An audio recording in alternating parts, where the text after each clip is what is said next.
Assalamualaikum warahmatullahi wabarakatuh. Bismillahirrahmanirrahim. Alhamdulillahirabbil alamin. Allahumma sholli ala sayyidina Muhammad wa ala ali sayyidina Muhammad, amma ba'du. Halo anak-anak, bagaimana kabar kalian hari ini? Semoga kita semua dijaga kesehatannya oleh Allah dan dilindungi setiap langkah-langkahnya kita. Amin amin ya rabbal alamin. Anak-anakku, pada kesempatan yang baik ini kita melanjutkan materi sebelumnya ya. Sekarang kita akan membahas bab 5 mengenai sholat kewajibanku. Namun sebelum kita semua mempelajari lebih lanjut apa itu sholat, Pak Afan akan sedikit merangkum jalannya aktivitas pembelajaran yang akan Pak Afan sampaikan. Yang pertama adalah kita akan membahas apa sih arti sholat. Yang kedua, apa saja hikmah-hikmah sholat. Yang ketiga, apa saja macam-macam sholat. Dan yang keempat, apa saja rukun-rukun sholat. Baik anak-anakku, sebelum kita mulai pembelajaran, alangkah baiknya pembelajaran ini dibuka dengan membaca surat Al-Fatihah. A'udzu billahi minasyaitonir rajim. Bismillahirrahmanirrahim. Alhamdulillahi rabbil alamin. Ar-Rahmanir-Rahim. Maliki yaumiddin. Iyyaka na'budu wa iyyaka nasta'in. Ihdinas siratal mustaqim. Siratal ladzina an'amta 'alaihim ghairil maghdubi 'alaihim waladdallin.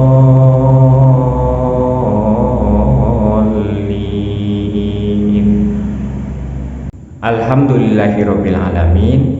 Setelah tadi sudah membaca surat Al-Fatihah sebagai doa untuk mengawali pembelajaran, sekarang kita mulai masuk pada materi sholat kewajibanku. Tadi sudah diingat ya, akan kita bahas. Yang pertama yaitu arti sholat, yang kedua hikmah sholat, yang ketiga macam-macam sholat, dan yang terakhir atau yang keempat yaitu rukun sholat. Pak Afan akan menjelaskan terlebih dahulu arti sholat. Sholat merupakan ibadah yang dicintai oleh Allah Subhanahu wa Ta'ala. Mengapa ibadah sholat sangat dicintai oleh Allah? Karena setiap manusia yang melaksanakan sholat akan dicintai oleh Allah, akan merasakan lebih dekat dengan Allah. Dan ibadah sholat adalah ibadah yang paling mulia untuk dilaksanakan. Arti sholat selanjutnya adalah sholat adalah ibadah yang terdiri atas ucapan dan perbuatan.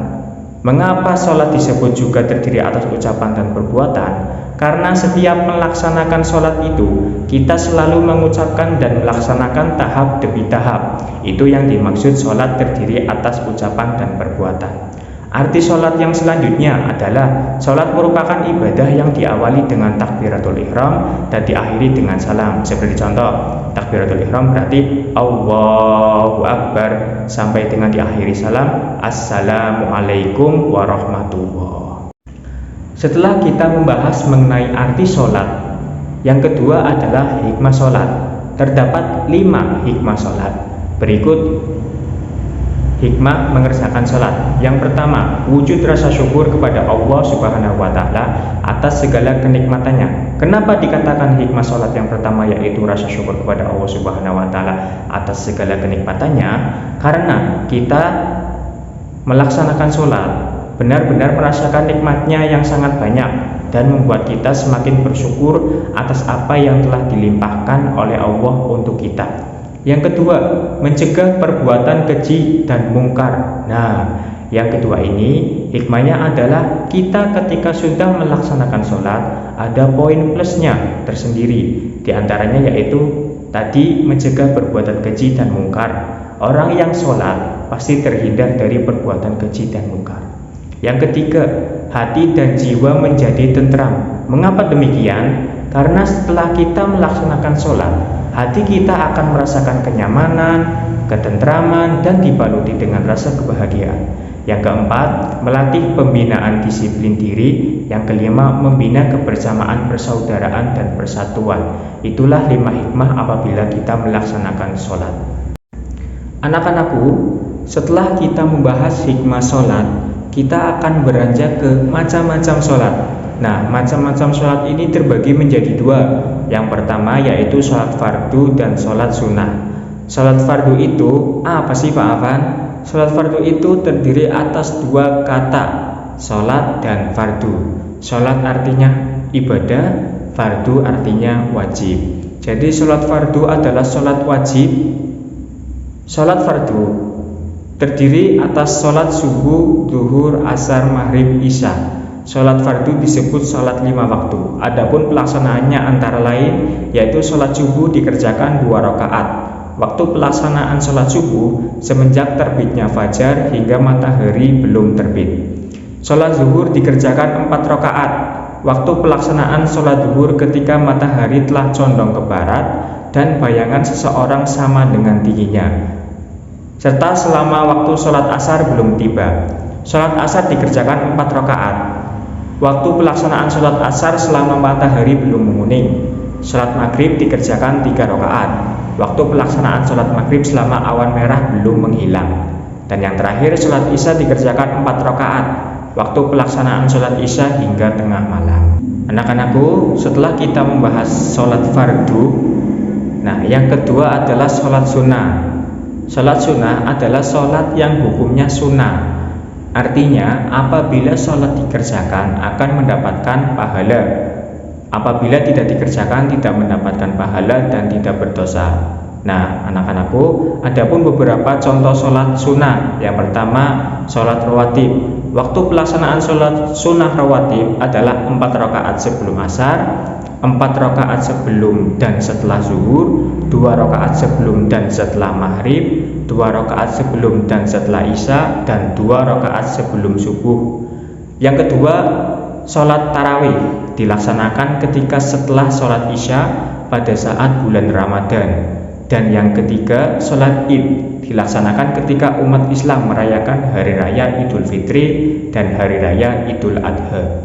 Anak-anakku, tibalah kita pada sub materi yang terakhir, yaitu rukun sholat. Pengertian dari rukun sholat adalah perkara yang harus dikerjakan dalam ibadah sholat. Rukun harus terpenuhi. Apabila salah satu rukun tidak dikerjakan secara sengaja dan tidak sengaja, maka sholatnya batal. Rukun sholat sebagai berikut. Pertama, niat. Ini adalah tata cara niat sholat subuh sendiri. A'udzubillahi minasyaitonirrajim. Bismillahirrahmanirrahim. Usolli fardu subhi rak'ataini mustaqbilal kiblati adaan lillahi ta'ala. Yang kedua, berdiri jika mampu. Ini adalah gambar sholat dengan berdiri. Ketiga, takbiratul ihram. Ini adalah tata cara pelafalan takbiratul ihram. Allahu Akbar. Keempat, membaca surat Al-Fatihah. Ini adalah tata cara pelafalan surat Al-Fatihah. A'udzu billahi minasyaitonir rajim.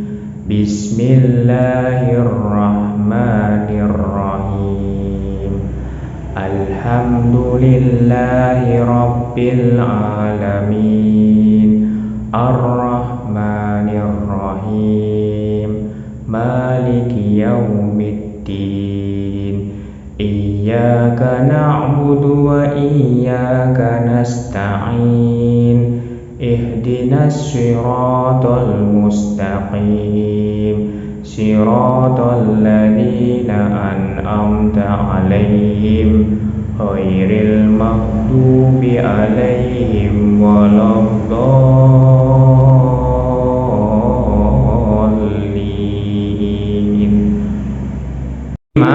Ruku dengan tumak nina. Ini adalah gambar ruku dengan tumak nina. Keenam, iktidal dengan tumak nina. Ini adalah gambar iktidal dengan tumak nina. Ketujuh, sujud 2 kali dengan tumak nina, yaitu tenang, diam sejenak dan tidak tergesa-gesa. Ini adalah gambar sujud 2 kali dengan tumak nina. Kedelapan, duduk di antara 2 sujud dengan tumak nina. Ini adalah gambar 2 duduk di antara 2 sujud dengan tumak nina. Kesembilan, duduk tasyahud akhir dengan tumaknina. Ini adalah gambar duduk tasyahud akhir. Kesepuluh, membaca tasyahud akhir. Ini adalah tata cara pelafalan tasyahud akhir. Bismillahirrahmanirrahim. At-tahiyyatul mubarakatus sholawatut thayyibatu lillah. Assalamu alayka ayyuhan nabiyyu wa rahmatullahi wa barakatuh. Assalamu alayna wa ala ibadillahi sholihin. Asyhadu an la ilaha illallah wa asyhadu anna muhammadar rasulullah. Kama sholaita ala sayyidina Ibrahim wa ala ali sayyidina Ibrahim. Wa barik ala sayyidina Muhammad wa ala ali sayyidina Muhammad. Kama barakta ala sayyidina Ibrahim wa ala ali sayyidina Ibrahim fil alamina innaka hamidum majid. 11. Membaca sholawat Nabi Muhammad SAW pada tasyahud akhir. Ini adalah tata cara pelafalan sholawat Nabi. Allahumma sholli ala sayyidina Muhammad wa ala ali sayyidina Muhammad. Ke-12, mengucap salam pertama sambil menengok ke arah kanan dan dilanjut mengucap salam sambil menengok ke arah kiri. Ini adalah contoh mengucap salam serta menengok ke arah kanan dan dilanjut ke kiri. Assalamualaikum warahmatullahi. Assalamualaikum warahmatullahi.